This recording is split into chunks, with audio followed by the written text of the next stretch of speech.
Polêmica no julgamento do Grêmio, taça do Corinthians confiscada. O que um tem a ver com o outro? Numa palavra, compliance. Vamos falar também sobre o projeto de lei geral do esporte que promete ser revolucionário. Para mim ele passa a ser não só importante, como essencial a partir de agora. Tem ainda a agenda de cursos. E no Esporte das Letras, uma dica de um livro que envolve lei esportiva, lei pública e direitos humanos. O Lei em Campo já está no ar.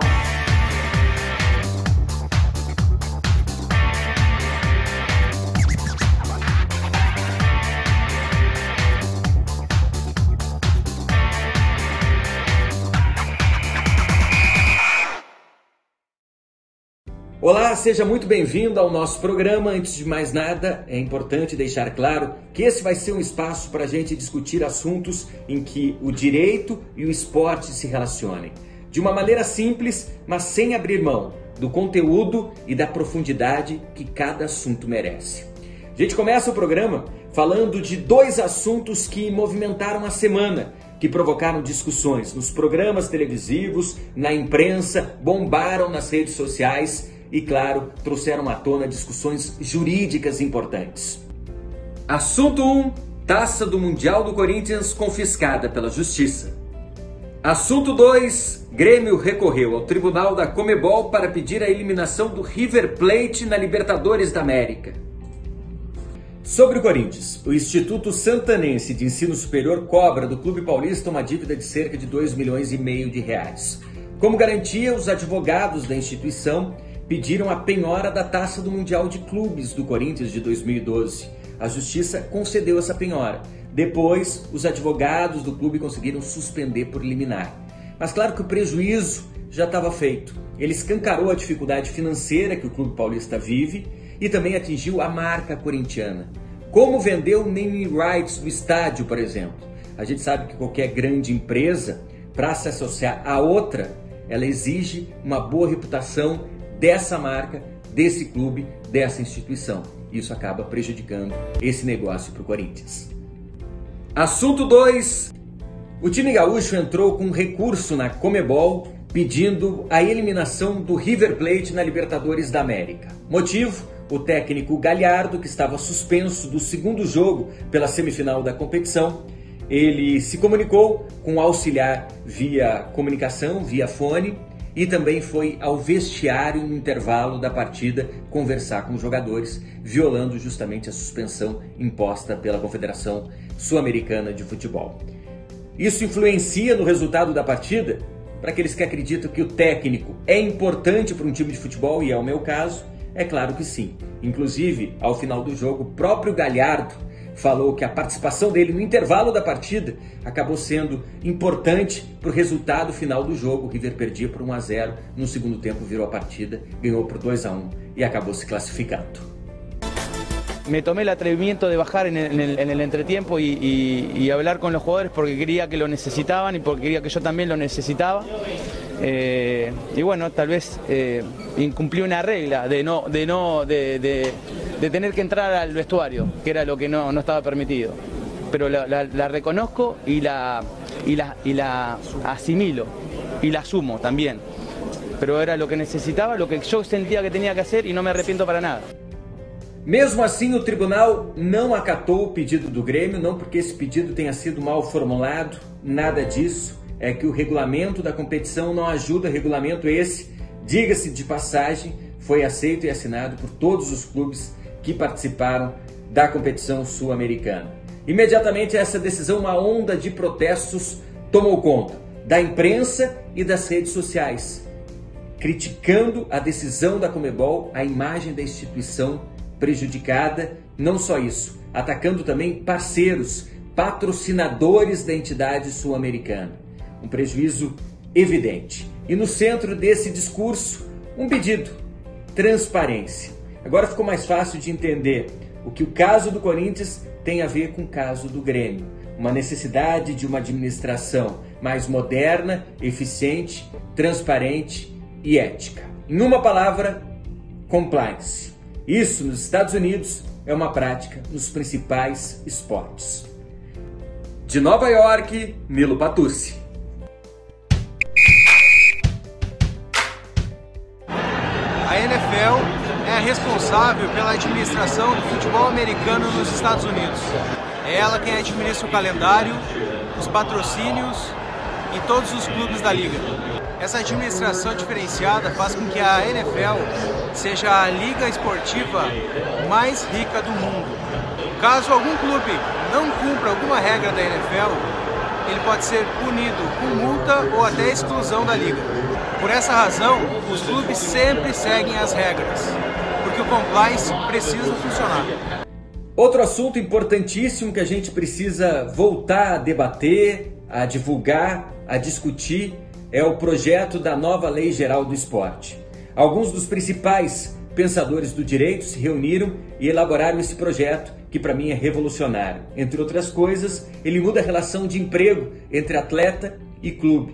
E mais, tipifica o crime de corrupção privada no Brasil, que já é crime nos principais países do mundo. Ou seja, se aprovada a lei, os clubes, além de uma questão moral, vão ter uma questão legal, uma obrigação legal de ter mais transparência, de criarem mecanismos de integridade, de ética, de se adequarem às normas, à legislação. Ou seja, os clubes vão ter que evitar a corrupção interna de uma maneira muito mais forte e muito mais profissional. O relator desse projeto de lei que está para ser votado no Senado é o nosso colunista, Vladimir Camargos.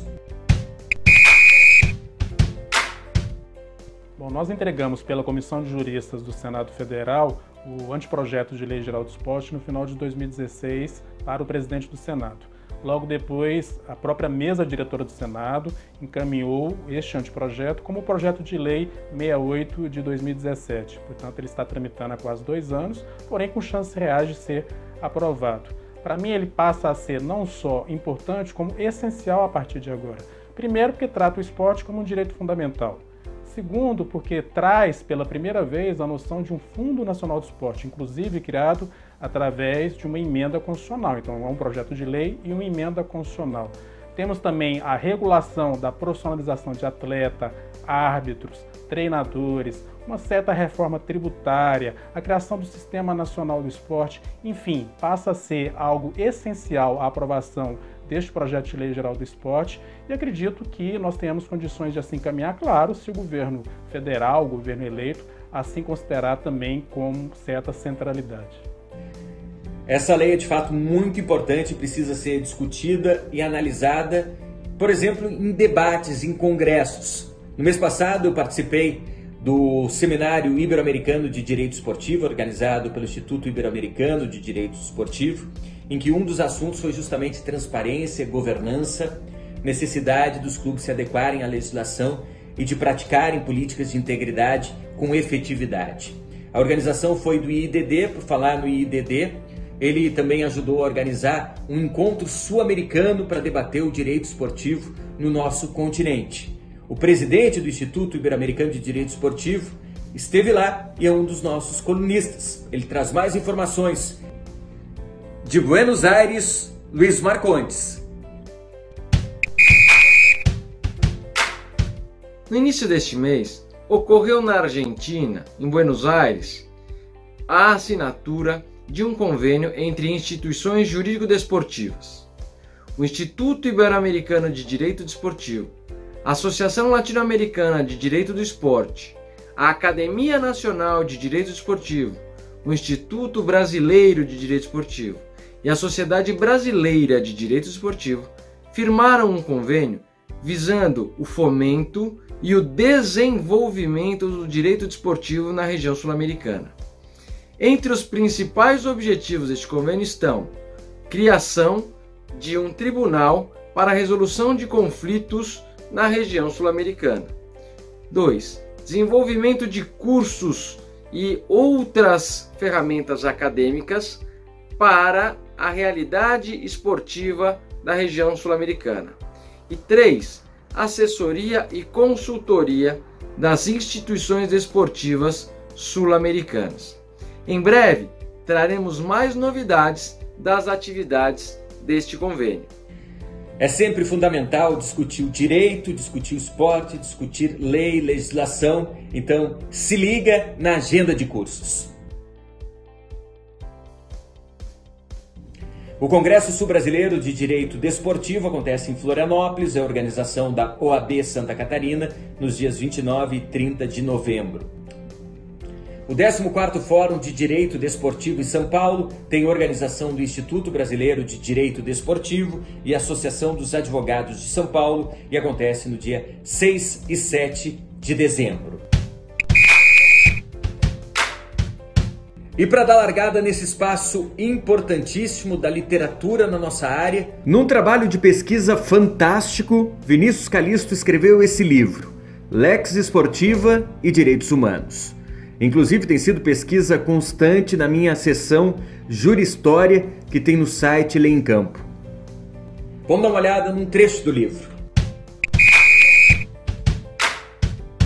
É fundamental que no campo dos direitos humanos as ordens jurídicas possam se engajar na adoção de posturas de articulação direcionadas à inclusão, de modo que sejam capazes de se reconstruírem constantemente mediante aprendizados recíprocos. A construção de aprendizados decorrentes do engajamento de diferentes ordens jurídicas para a solução de problemas comuns é o caminho que vai ao encontro de um mundo escutador e de uma sociedade cada vez mais comprometida com a inclusão. Com o Esporte das Letras, a gente se despede, mas o nosso encontro, o nosso contato é permanente através das nossas redes sociais. A gente se vê. Tchau!